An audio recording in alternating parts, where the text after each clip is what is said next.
Tonight's quote of the night from Helen Keller, who died on this day in 1968.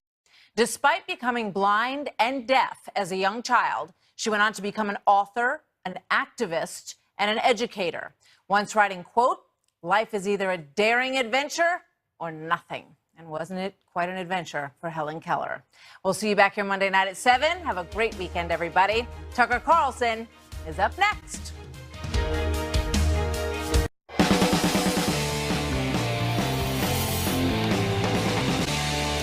Good evening and welcome to Tucker Carlson Tonight. If you've been paying attention to the news recently, you may have noticed that many of the big stories revolve around questions of race. Increasingly in this country, race is the headline. Just this week, Roseanne Barr was fired and her show was canceled on ABC after she tweeted an attack on Valerie Jarrett that many described as racist. Starbucks, the coffee retailer, closed more than 8,000 of its retail stores in order to re-educate its white employees about their unconscious racism. Meanwhile, a bar in Portland, Oregon hosted a reparations happy hour where non-white patrons drank for free. Over in cable newsland, MSNBC aired an hour-long primetime special that not only attacked racism, but also engaged in it by stereotyping an entire group of people based on their skin color. Here's a selection from that. The gentrifiers of today, their parents or their grandparents, ran away from the city to get away from black and brown folk. And now their children and their grandchildren are saying, oh, the suburbs, there's only so many Olive Gardens I can go to, so I need to go back to the city and get my life in the city. But when I do that, I need to have my hot yoga studio and my pottery studio and my stuff represented. And if you intrude on that, I will then call the police.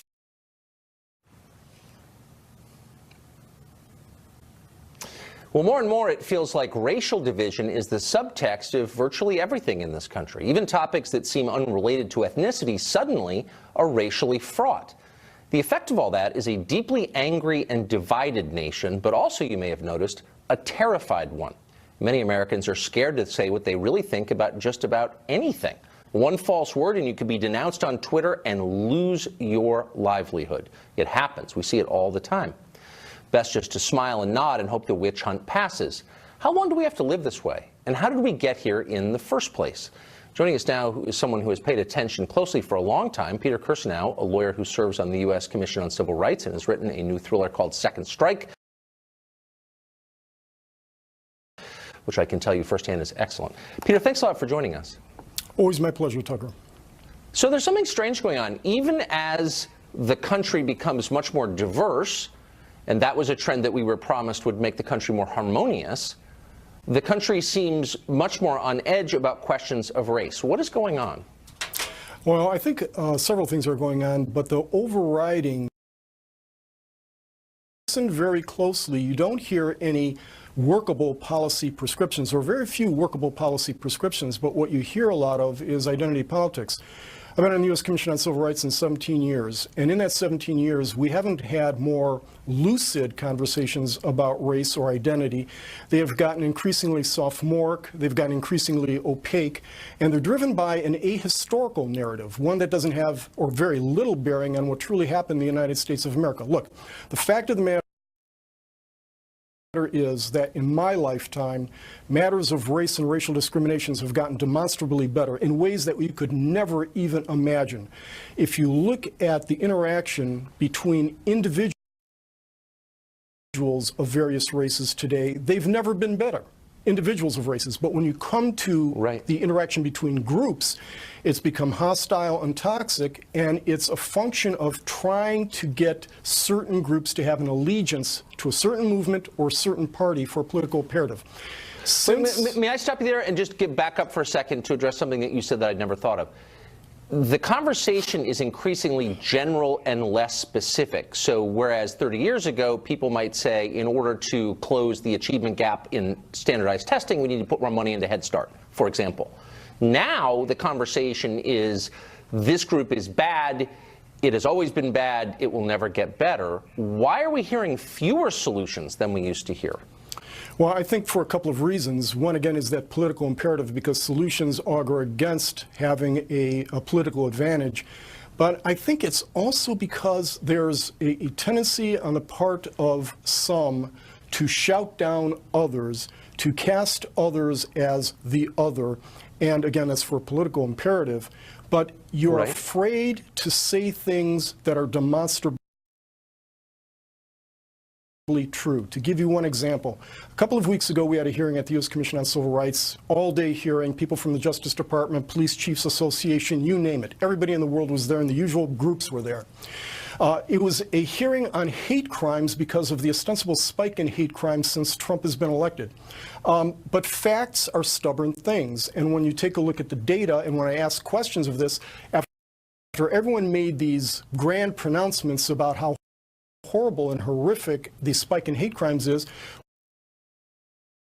we had no hard evidence of such spike, and the best data on this comes from the Bureau of Justice Statistics, which has shown for the last 30 years there has been a decline in hate crimes.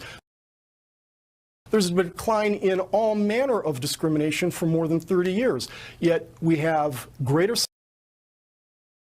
sensitivity, heightened sensitivity, and you have to ask yourself this, why this is the case.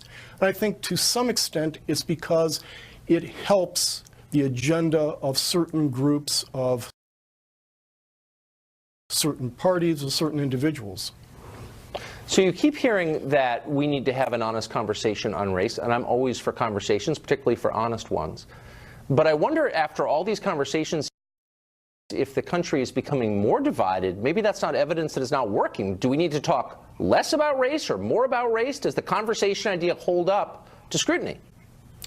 Two things. One is, Tucker, I disagree that we're having conversations. We always hear that we need to have a conversation, but what we get is harangues, and the harangues usually come from one side, right. And most decent people kind of duck their heads and watch out for incoming fire. They don't want to get caught in the crossfire. And you know, if you go to colleges, law schools, almost any institution of higher learning, and frankly, K through 12, there are only certain acceptable opinions that you can have. There are students who are punished, and they know this, and they know precisely how to react in the right. context of a classroom debate ostensibly on race. There's only one acceptable opinion, and you're not right. allowed to offer other opinions. And that doesn't forward the conversation. And one other point. No, and that Starbucks' white employees are racist simply because they're white. But isn't that a racist assumption itself? Why is Starbucks wading into this topic anyway? Isn't it supposed to be a coffee shop? Professor Jason Nichols has been following the story since the beginning, and he joins us now. Professor, thanks for coming on.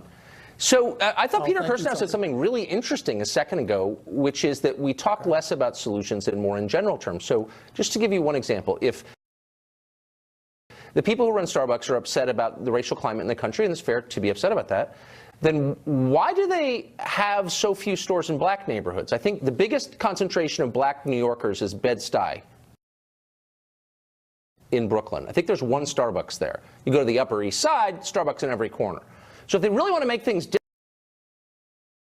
different, why aren't they opening Starbucks in black neighborhoods? Wouldn't that do a lot more than these conversations they're having? Well, I think if you want to talk about that, I would say more, even better than that would be employing more African-American and Latino baristas and managers. I think that's probably a better solution rather than just placing them in their neighborhoods. Because in many cases, that might actually lead to displacing some mom and pop shops and coffee shops that are independently owned, particularly ones by African Americans and Latinos and Asian Americans. So I would agree with you there that there are also other substantive things that they can do. But I think that this is absolutely a beginning, and of course, this was just supposed to start a dialogue, not supposed to solve all of the world's problems in 4 hours. But it's clearly an example of something that I've noticed a lot of recently, which is collective blame. The idea that because you look a certain way, you're responsible for a certain set of historical sins, you must have a certain set of attitudes, which is, of course, a racist assumption by definition. And so I wonder if you're going to approach this question, why not do it with the true assumption that racism is a human problem? Bias, hatred, evil, they're human problems committed by all people, not unique to one group. But that's not what Starbucks is doing at all. right? Well, I think one of the things is that that's not Starbucks experience.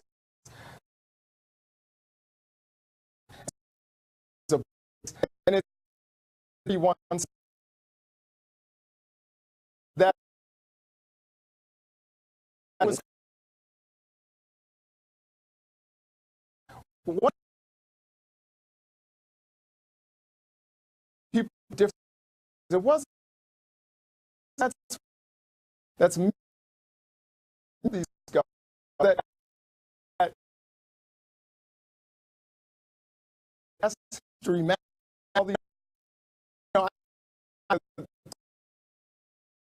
gonna discriminate against ideas and have That's what our kids being taught, what Starbucks is teaching us, is that certain groups are more prone to racism than others. Because all people are mentally the same, and that they're great racists. No group has any other is itself racist, right? Well, here's I like that enforce the I don't know.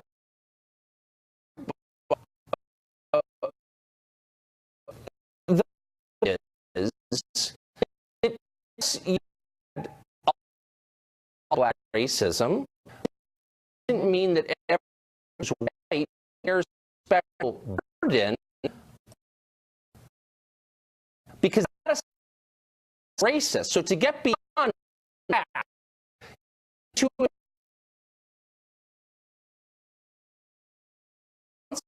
for the who have to look and click, right? Again, Tuck, I think you have you know for then I think Starbucks is actually Haven't. Why? So Being okay, black racism.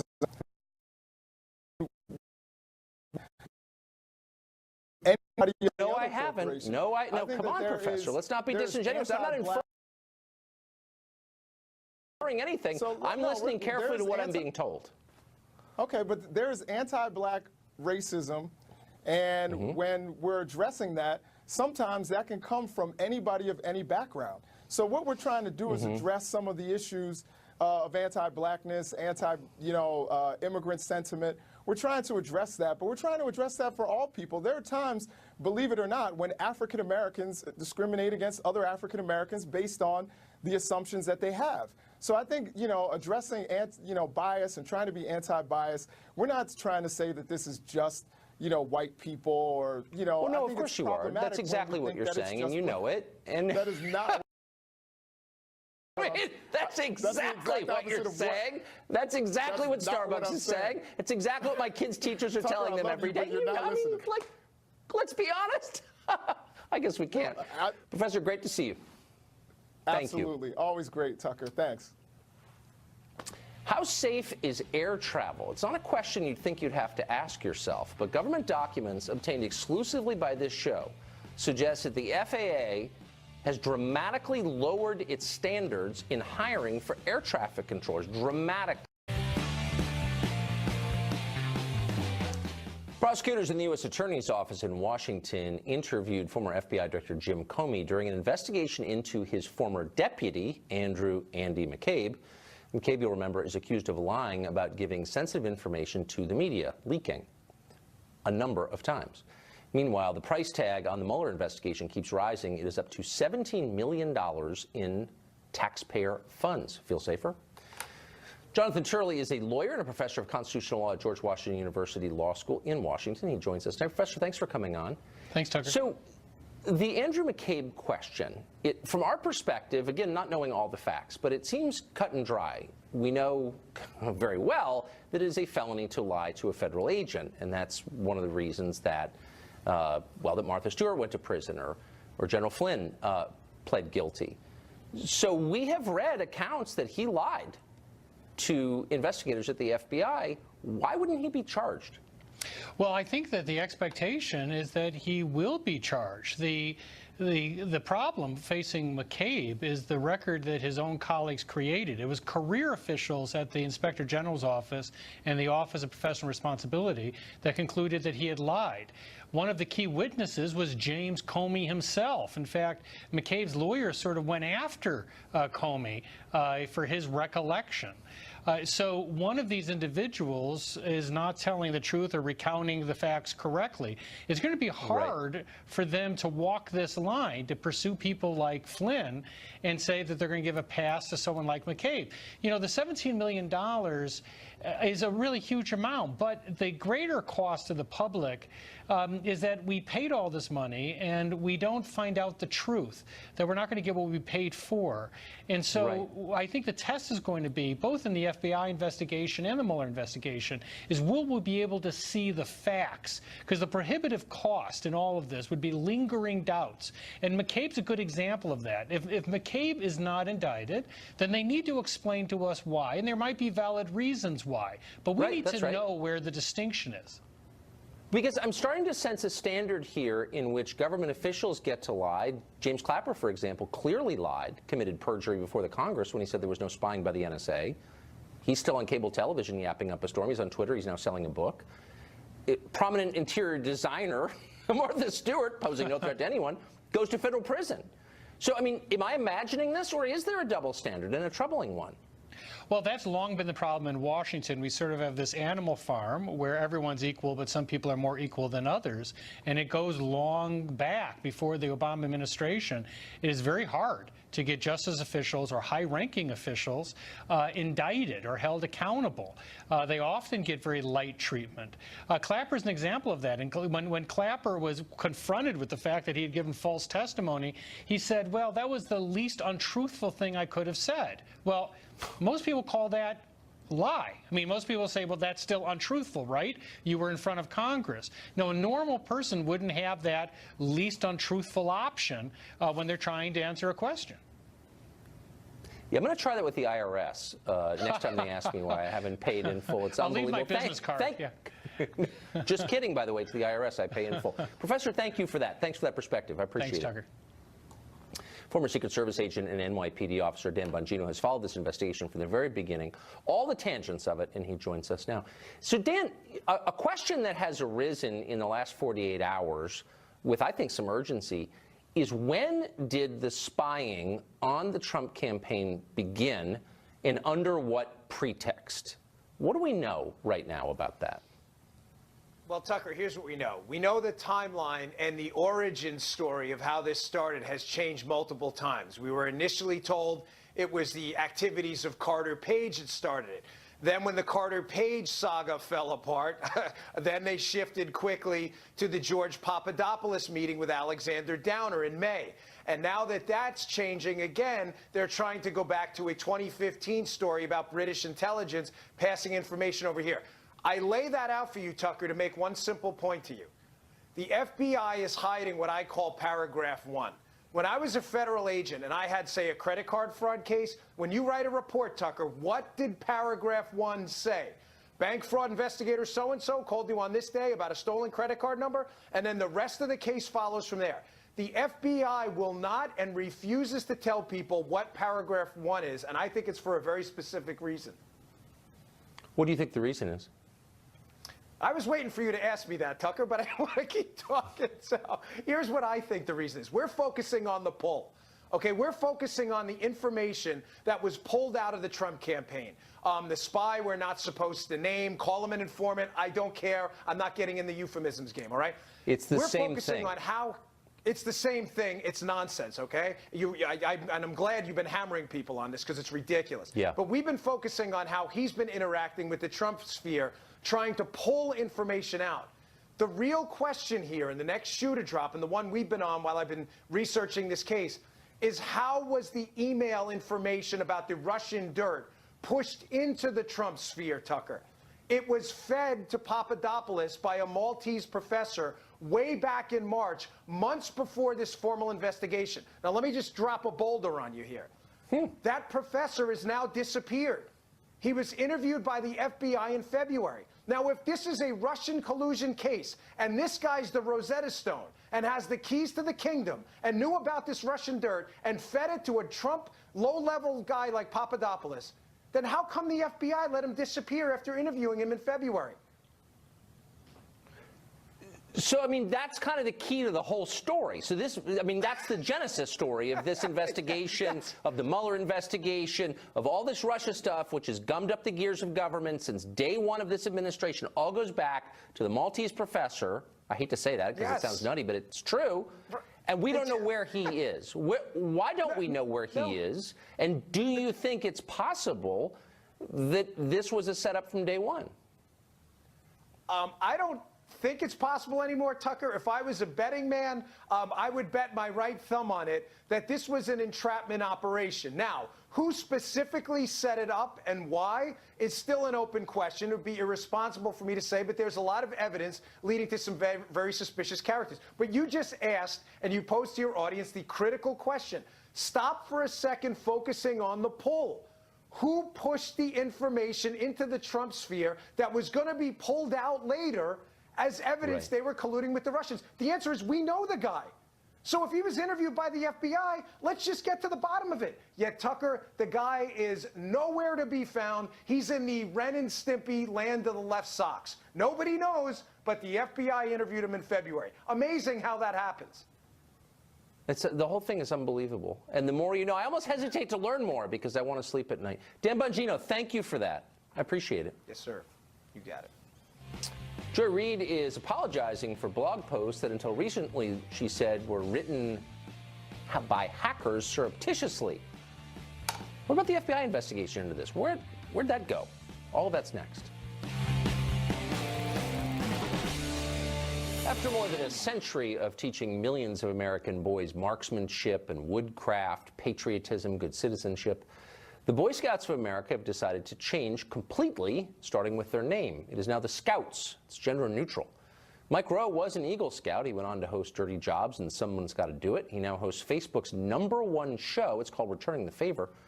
We spoke to him recently.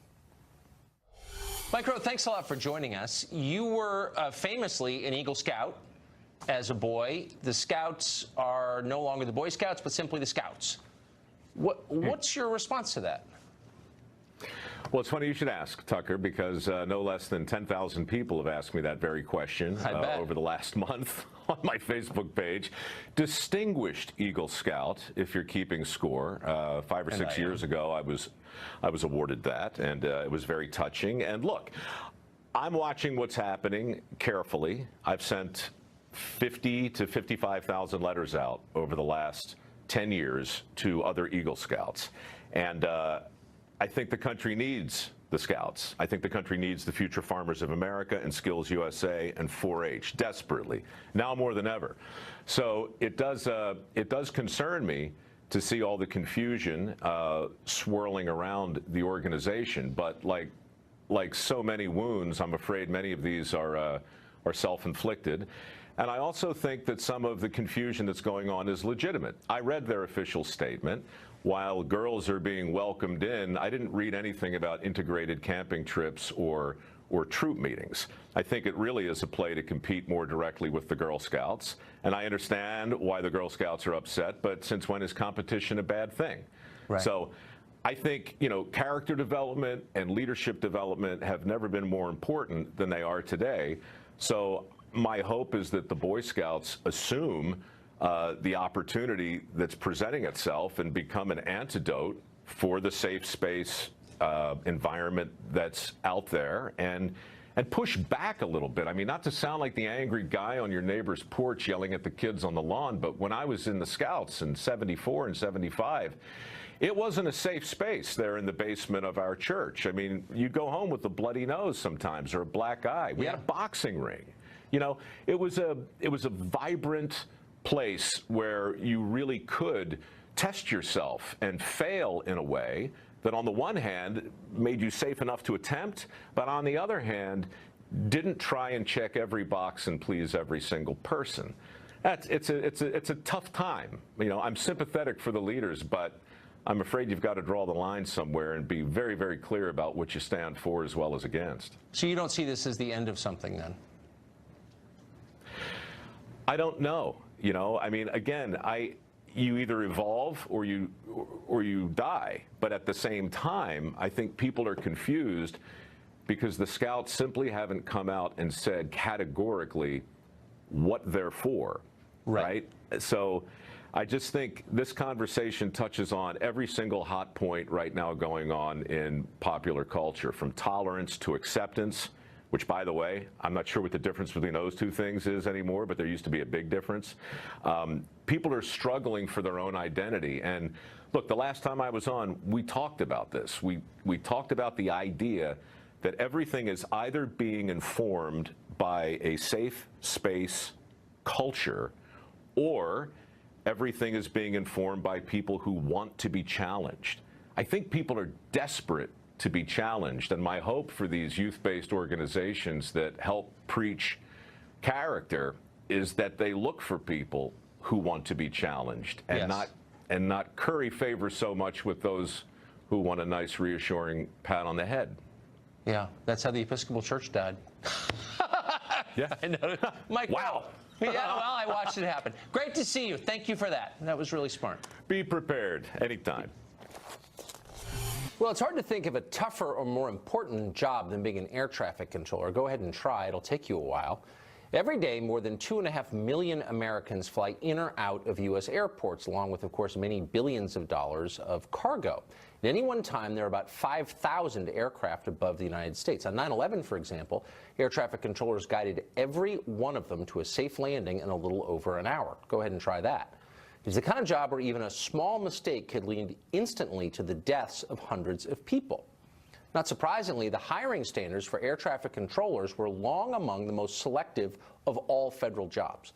Applicants typically needed to complete military service or pass the FAA's Collegiate Training Initiative program. After that, they sat for a specially designed exam that tested for relevant job skills like math ability and complex problem solving. Only those with the highest scores made the cut. The system was designed to choose the best, and for decades it worked. Then, during the Obama administration, activist bureaucrats decided that the pool of air traffic controllers wasn't diverse enough. They never explained why diversity ought to matter in air traffic control, or why it was more important than traditional goals like competence and public safety. The FAA, without a vote, just scrapped the old hiring system and replaced it with a diversity-friendly version. Most people have no idea this happened. The FAA now requires many of its applicants to fill out what they call a biographical questionnaire before any other screening. Those who answer the questions in a way that diversity monitors don't like cannot be considered for hiring, no matter how much experience they have or how well they may do on the other portions of the testing. The biographical questionnaire is all important. So what is in this biographical questionnaire? Well, we can answer that question because we got a copy of it, and we also got information about how it is scored. And it's shocking. For example, one question asked test takers to name their worst grade in high school.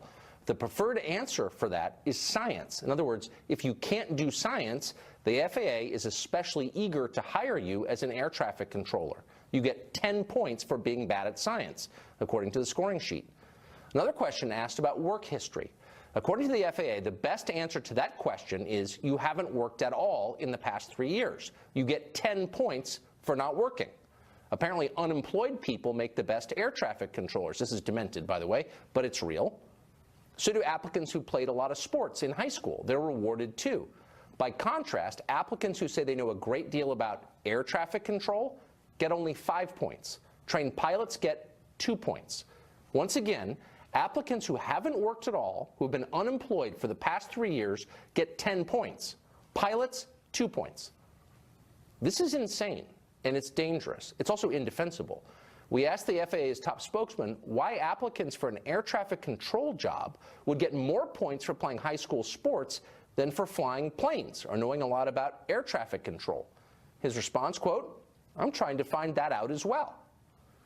Well, not actually trying very hard, it turns out. We still haven't heard back with the real explanation, and of course we won't, because there isn't one other than shut up, diversity. But we won't shut up. This is too important. Lives are at stake. Joining us now is Michael Pearson. He's a lawyer representing a man who is suing the FAA for its updated hiring practices. Mr. Pearson, thank you for coming on. Thank you, Tucker. I'm glad to be here. Why would the FAA award extra points for incompetence in science, for example?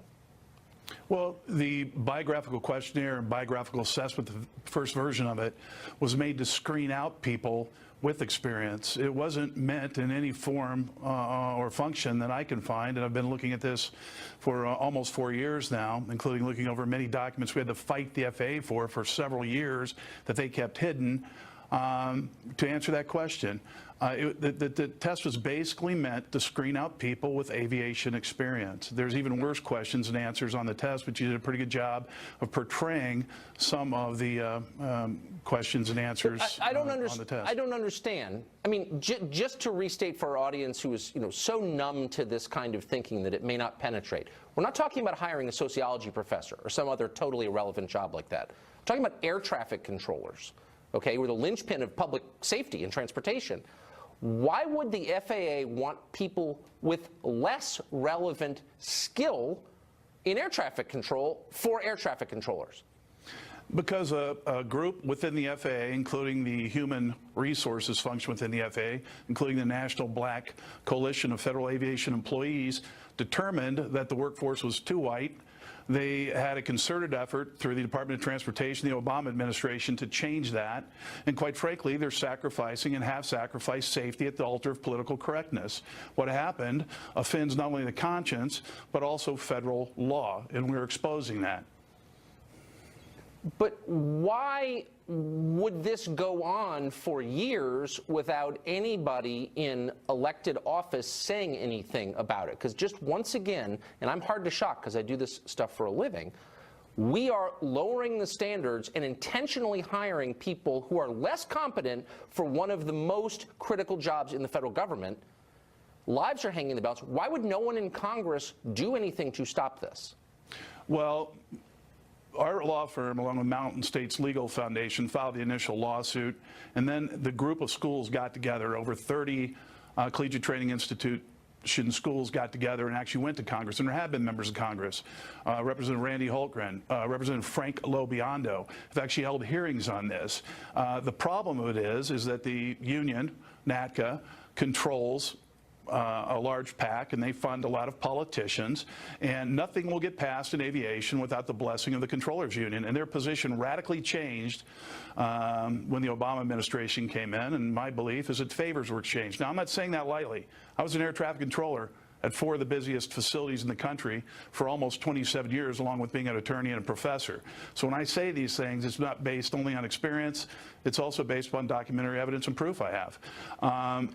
At the end of the day, everyone flies, including members of Congress who fly quite often. And I think the ones that actually heard this story were offended by it because it's in their backyard. It's a safety interest for them. This is not a partisan issue, quite frankly, because, again, it's the safety of the national airspace that's at risk here. And I can tell you from training well over 100, probably 300 controllers in my lifetime as an FAA controller, that there is a difference. This is akin to the Veterans Administration hiring doctors and trying to tell the public that the best physician is one that never went to medical school and that the VA could train them better. And that's exactly what's occurred here. And quite, to be very straightforward, the mainstream media has covered this, has not covered it actually, and has covered up this issue and has not revealed what's going on, and it's a shame. And it's not only shameful, it again sacrifices public safety. It goes without saying that the people the FAA spoke to were such cowardly worms, and I don't say that lightly, that they wouldn't come on and defend this. But I hope someone forces them to. Very quickly, in 10 seconds, a rhetorical question. Did the Obama administration ever show with data that somehow increased diversity in the ranks of air traffic controllers would make the public safer? Do they even make that case? Absolutely not. And there's published data out there that says it's a total farce and incorrect. There's no data to support that. This is social engineering at its finest, at the sacrifice, again, of public safety. It's totally demented, and we're going to ride this until it's made right, because lives are at stake, and we're not overstating it. Thank you very much. You're knowledgeable, the knowledgeable person on this, and we appreciate talking to you. Happy to be here. Thank you. We'll be right back. Thanks.